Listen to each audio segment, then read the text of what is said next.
Enjoy 1% merchant commission when you accept Lanka Pay cards. Contact these banks today.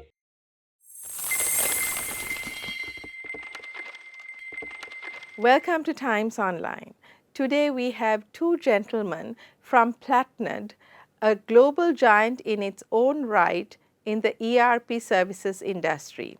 We have today joining with us Mr. Chamara Arunotha, CEO Platned, and Mr. Paul Massey, Director of Platned. Welcome, gentlemen. Let's just start with the journey of Platned, Mr. Arunotha. Can you explain about it? Three of Sri Lankans, complete strangers, met in a friend's house in United Kingdom.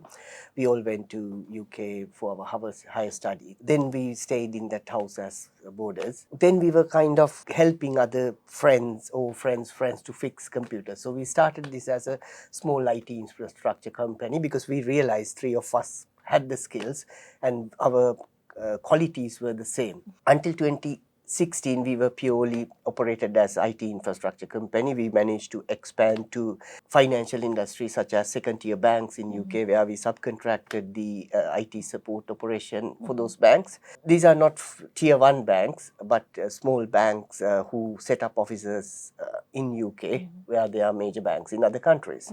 Then in 2016, I was working for an ERP company called IFS. Then I resigned from that to start the ERP operation within Platned.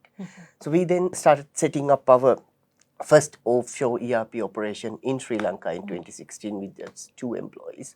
2018 we got the 4th person who's also a Sri Lankan, currently based in New York. How long ago was this? IT operation was started back in 2003, but then the ERP operation was really started in 2016. Mr. Massey, what was the decision to expand into other countries? We're trying to use Sri Lanka as the bedrock to improve and expand our critical mass so that we can expand into further geographies. As Chamara says, we've been heavily involved in the Sri Lankan economy for the last 25 years in different ways. We've always seen it as a really fruitful place to invest in the talent. With our next phase of development, obvious decision to expand within Sri Lanka to enable us to expand further into other geographies. The economy getting a beating from the pandemic and the ensuing multiple crises, this was a big decision, obviously, to expand into Sri Lanka, I suppose. Our bedrock and our foundations, our sort of a DNA comes from Sri Lanka. So when it comes to deciding where we can build, like I say, our critical mass to expand further, then Sri Lanka is the obvious place. There's such a pool of talent that we can build on and we can expand and we can use that to leverage our next steps. Which countries have you expanded to other than Sri Lanka? So we first expanded Australia, then we set up our office in USA and in Singapore. Then currently we are operating in Canada, Dubai as well. But we got some employees working from countries like Finland, China, and from Hong Kong as well. This particular expansions servicing the customers in those countries, or? Yes. So some of the decisions to set up offices was based on some of the employees wanted to migrate for personal reasons. Then we took that as an opportunity to expand into those countries by setting up an office, because we then can start building the employee numbers there. Because they had a personal reason, we then supported that. I mean, this was obviously a conscious decision, but not very relatable to this industry or any other, I suppose. Yeah, it's one of the reasons I would say, but then because IFS is a global company, our main operations is based around IFS. So every time someone planning to migrate, we did a bit of a market research, how successful it is going to be, our operations in those countries, especially using Sri Lanka as the basis offshore operation to support those countries. We thought it as a no-brainer because we have a very good pool of people in Sri Lanka. Even though having few employees in those countries, we could bring business to Sri Lanka. I think it's also important to think that's part of our culture, because part of the reason we expand into those geographies is not just because there's a market in that geography, but because we have people who want to live and expand our business in that economy. it's very difficult to drop into a particular geography without having something there. So if we can take our people from other geographies into that, and they want to be there, that makes the development a whole lot easier rather than to put something completely brand new into that geography. In Sri Lanka, we have a huge problem in employee migration. I think this is one way of arresting it.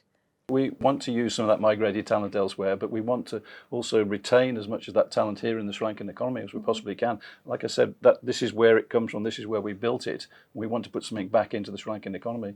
One of the next things we want to do is to improve the way we're cooperating with universities and teaching people the ERP market from very early stages in their careers. And that really builds a strong foundation and a real commitment to the economy, and our commitment to those people too. Have you started on it? Because I'm coming from Department of Accountancy in University of Sri Jayawardhanapura. I got free education from Sri Lanka. We had a internship program within Department of Accountancy in University of Sri Jayawardhanapura, which we thought was a really great initiative, because by the time you come out of the university, you not only had the qualification but also the experience. So then what we did was to support that program, 4 graduates as interns into our program. Now some of them are working on multinational projects in different countries. We had this long relationship with University of Jayawardhanapura. We thought, okay, we should now expand to relationship with University of Moratuwa. We have already started the discussions with them to get interns from those universities as well. Will you be also trying to expand more into Sri Lanka, Mr. Massey? We're expanding our footprint here in Sri Lanka that gives us the critical mass to expand further into further geographies. So as Jarma says, we need to expand the pool of talent that we've got here, help the Sri Lankan economy to train further people, but for us to maximise the development we can use from that. Mr. Anuradha, very recently you opened your state-of-the-art office, but it is way out of Colombo. What was the reason for that? We were originally in Selinco building in centre of Colombo. The cost base was quite high at the time. Our employees also had a problem coming to Colombo during rush hours.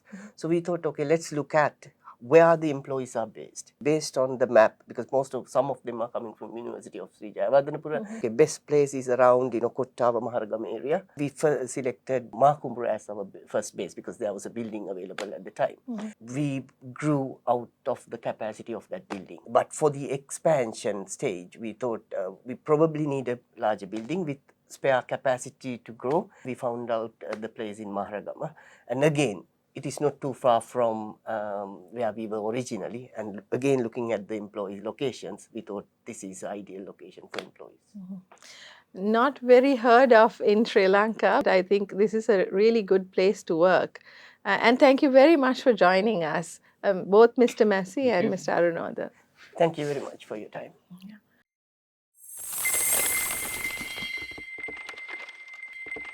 Now joining the discussion, we have Mr. Saminda Gunawardena, Chief Operating Officer of Platned, and Mr. Steve Borham, the Chief Customer Officer of Platned. Welcome, gentlemen. Mr. Gunawardena, have intentions of expanding further in Sri Lanka. Why? We see there is a huge talent pool in Sri Lanka for what we do. IFS industry is our main focus area. We will continue with the expansions in Sri Lanka. How many employees do you have currently? Currently we are 150 plus globally. And in the Sri Lankan office? 90 plus. We are planning to increase by another 100 within the next financial year. Mr. Borham, this rapid expansion, what is it backed by? Is the success of the business fundamentally.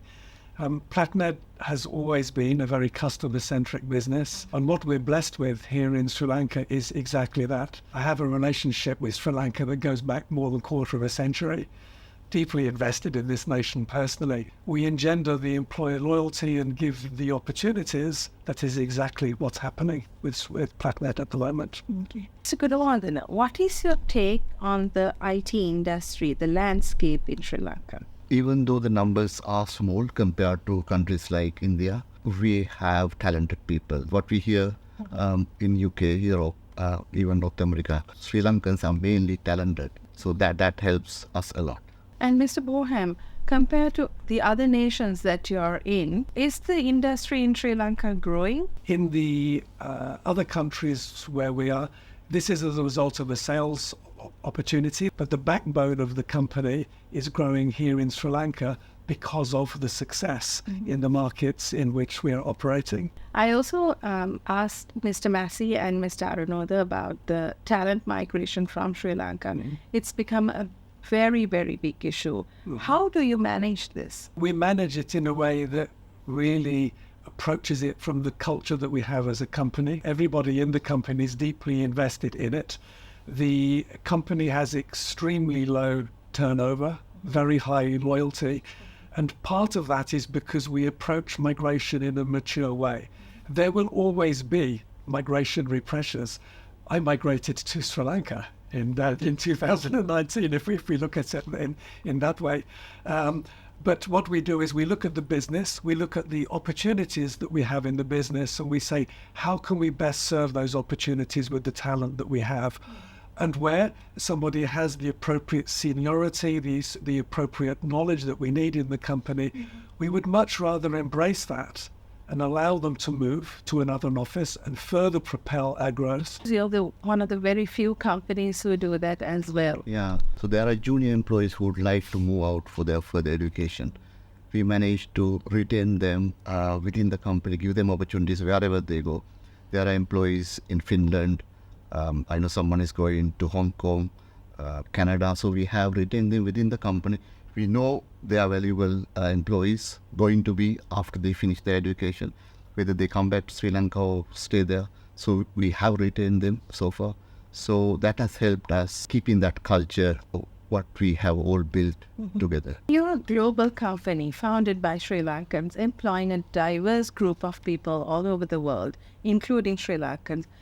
Do you have plans to go public in any other countries? Not as of now. In your expansions, you will need to raise money to do those. So is it through your own cash flow, or how do you manage that? So far, we have been lucky to grow organically.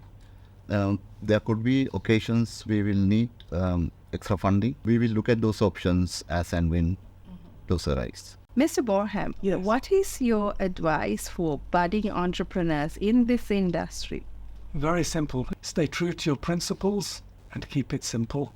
Life is complicated enough as it is. Mr. Gunawardena, we've been battered with the pandemic, the ensuing crises, and very recently we have got these VAT and all these things. In terms of business conduciveness, how do you rate Sri Lanka? There are risks, of course. Employees go through certain difficulties, not only in Sri Lanka actually, because of the issues you see globally. Everybody is suffering. Inflations have gone up, but we do look after our employees in so many different ways. Remuneration, helping different ways, giving migration opportunities, as we discussed earlier. I almost regret not doing an IT degree because of companies like you. Thank you very much for joining us. It's been a pleasure. Thank you very much.